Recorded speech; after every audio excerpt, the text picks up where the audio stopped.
प्रधानमंत्री नरेंद्र मोदी ने आज कुशीनगर में सभी धर्मों की बात की। प्रधानमंत्री ने बौद्ध धर्म की बात की, जैन धर्म की बात की, सिख धर्म की बात की, हिंदू धर्म की बात की।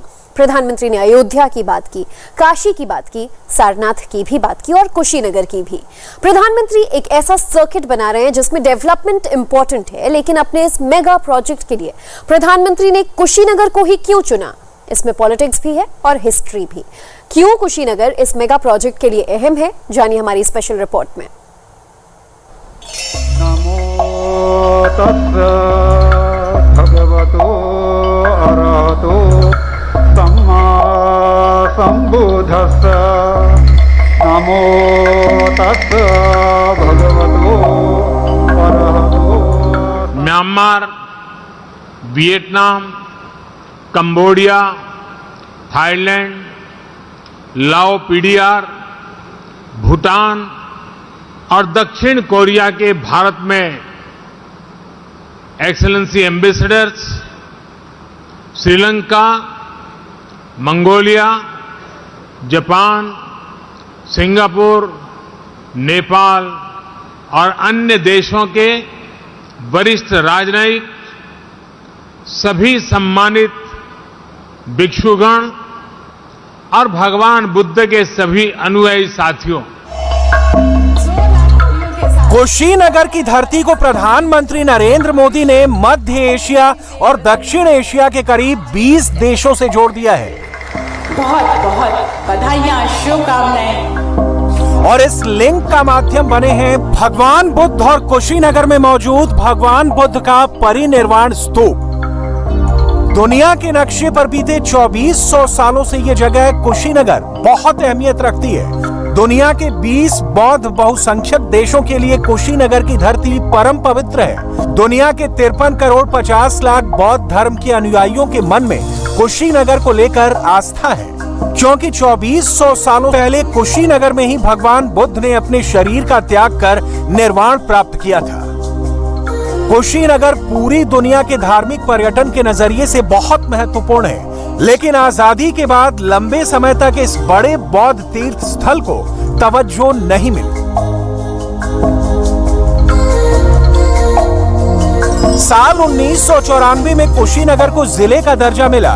उससे पहले तो ये जगह यूपी के देवरिया जिले का ही एक हिस्सा थी, यानी पहले कुशीनगर को जिले का दर्जा भी हासिल नहीं था। और अब कुशीनगर अंतर्राष्ट्रीय नक्शे में अलग से नजर आने लगा है, क्योंकि अब कुशीनगर इंटरनेशनल एयरपोर्ट के उद्घाटन के बाद अब यूपी का कुशीनगर जिला Bhutan, Myanmar, Vietnam, Cambodia, Thailand, Lao पीडिया, दक्षिण Korea, Sri Lanka, Mongolia, Japan, Singapore, Nepal, Sumatra, Taiwan, Malaysia, Java और इंडोनेशिया से सीधे कनेक्ट हो गया है। कुशीनगर इंटरनेशनल एयरपोर्ट के जरिए पूरी दुनिया से करोड़ों बुद्ध अनुयायियों को यहां आने का अवसर मिलेगा। उनकी यात्रा आसान होगी। इस इंटरनेशनल एयरपोर्ट पर श्रीलंका से पहुंची पहली फ्लाइट से अति पूजनीय महासंघ, सम्मानित भिक्षुओं और साथियों ने कुशीनगर में पदार्पण किया है। आप सभी की उपस्थिति भारत और श्रीलंका की हजारों साल पुरानी आध्यात्मिक, धार्मिक और सांस्कृतिक विरासत का प्रतीक है। नमो तस्सै भगवतो अरहतो सम्मा। कुशीनगर के इस इंटरनेशनल समारोह में पूरी दुनिया के सबसे सम्मानित और प्रतिष्ठित बौद्ध भिक्षु हैं। Sri Lanka, Thailand, Myanmar, south Korea, Nepal और भूटान समेत 20 से ज्यादा देशों के बौद्ध भिक्षु इस कार्यक्रम में उपस्थित रहे और प्रधानमंत्री नरेंद्र मोदी ने खुद इन्हें सम्मानित किया।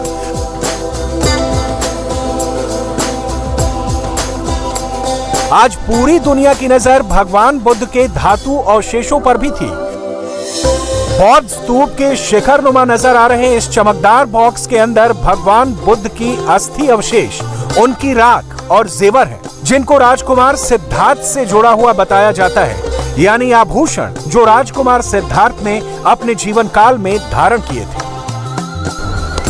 भगवान बुद्ध के इन पवित्र अवशेषों की पूजा की जाती है। आज प्रधानमंत्री नरेंद्र मोदी ने भी इन पवित्र अवशेषों की पूजा की। भगवान बुद्ध के ये पवित्र अवशेष दुनिया की सबसे कीमती चीजों में से एक है।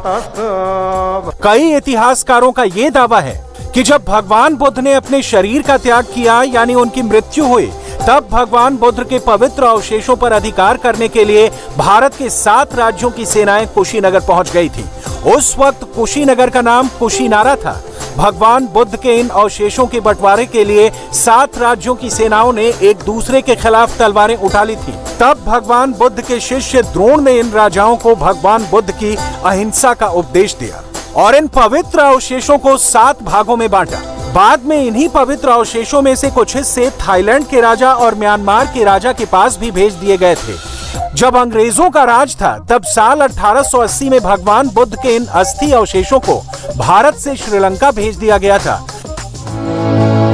लेकिन अब 141 साल के बाद भगवान बुद्ध के इन अवशेषों को दोबारा भारत में लाया गया है, जो भारत और श्रीलंका के इतिहास की एक बड़ी घटना है। श्रीलंका के 120 से ज्यादा बौद्ध भिक्षु श्रीलंकन एयरलाइंस से इन अवशेषों को अपने साथ लेकर कुशीनगर आए। श्रीलंका के ये बौद्ध भिक्षु जब भारत के लिए रवाना हुए, तब श्रीलंका के प्रधानमंत्री महिंदा राजपक्षे ने खुद आकर इन बौद्ध भिक्षुओं को प्रणाम किया था। यही नहीं, श्रीलंका की सरकार के 5 मंत्री भी कुशीनगर के इस कार्यक्रम में आए, जिनकी अगवानी श्रीलंका की सरकार में कैबिनेट मंत्री नमल राजपक्षे ने की। नमल राजपक्षे श्रीलंका के प्रधानमंत्री महिंदा राजपक्षे के बेटे हैं। भगवान बुद्ध के इन अवशेषों का महत्व तो बहुत बड़ा है। इस मौके पर एशिया के 20 से ज्यादा देशों के राजदूत और उच्चायुक्त मौजूद रहे और प्रधानमंत्री ने पूरी दुनिया को भगवान बुद्ध के इन पवित्र अवशेषों का महत्व भी समझाया। हजारों साल पहले भगवान बुद्ध जब इस धरती पर थे, तो आज जैसी व्यवस्थाएं नहीं थी, लेकिन फिर भी बुद्ध विश्व के करोड़ों करोड़ लोगों तक पहुंच गए, उनके अंतर्मन से जुड़ गए। मैंने अलग अलग देशों में बौद्ध धर्म से जुड़े मंदिरों, विहारों में यह साक्षात अनुभव किया है। मैंने देखा है कैंडी से क्योटो तक, हेनोई से हम्बनटोटा तक भगवान बुद्ध अपने विचारों के जरिए मठों, अवशेषों और संस्कृति के जरिए हर जगह है। ये मेरा सौभाग्य है कि मैं कैंडी में श्री डलाडा मैला गोवा वहां दर्शन करने पहुंचा था। सिंगापुर में उनके दंत अवशेष के मैंने दर्शन किए और क्योटो में किनकाकुजी जाने का अवसर भी मुझे मिला। इसी तरह साउथ ईस्ट कंट्रीज के भिक्षुओं का आशीर्वाद भी मुझे मिलता रहा है। अलग अलग देश, अलग अलग परिवेश, लेकिन मानवता की आत्मा में बसे बुद्ध सबको जोड़ रहे हैं। आज दुनिया के तमाम अखबारों में कुशीनगर ट्रेंड कर रहा है। ये श्रीलंका के अखबार डेली न्यूज की हेडलाइंस है। कुशीनगर के एयरपोर्ट का उद्घाटन हुआ। ये श्रीलंका के एक और अखबार डेली मिरर की हेडलाइंस है, जिसमें लिखा है 95 बौद्ध भिक्षुओं और श्रीलंका के मंत्री के द्वारा कुशीनगर इंटरनेशनल एयरपोर्ट का उद्घाटन किया गया। ये एक और अंतर्राष्ट्रीय अखबार है आइलैंड, जिसकी हेडलाइंस है सोलिस मेंडिस की पेंटिंग्स भारत को सौंपी गई। ये 2 पेंटिंग्स हैं जिनको श्रीलंका के पेंटर सोलिस मेंडिस ने बनाया था। पहली पेंटिंग में नजर आ रहे हैं सम्राट अशोक के पुत्र महेंद्र, जो बौद्ध भिक्षु बन गए थे और उन्होंने श्रीलंका में बौद्ध धर्म के उपदेशों का प्रचार किया था। महेंद्र का उपदेश ग्रहण करते हुए नजर आ रहे हैं श्रीलंका के राजा देवन मपियातिस्सा। इसी तरह की दूसरी पेंटिंग में पानी के जहाज पर मौजूद है सम्राट अशोक की पुत्री संघमित्रा और उनके बगल में नजर आ रहा है वो बोधि वृक्ष, जिसकी छांव में भगवान बुद्ध को ज्ञान प्राप्त हुआ था। प्रधानमंत्री नरेंद्र मोदी ने भी आज बताया कि भारत में जन्मा बौद्ध धर्म सम्राट अशोक के माध्यम से कैसे पूरी दुनिया में फैलता चला गया। हम सभी जानते हैं कि श्रीलंका में बौद्ध धर्म का संदेश सबसे पहले भारत से सम्राट अशोक के पुत्र महेंद्र और पुत्री संघमित्रा लेकर गए थे। माना जाता है कि आज के ही दिन अरहत महिंदा ने वापस आकर अपने पिता को बताया था कि श्रीलंका ने बुद्ध का संदेश कितनी ऊर्जा से अंगीकार किया है।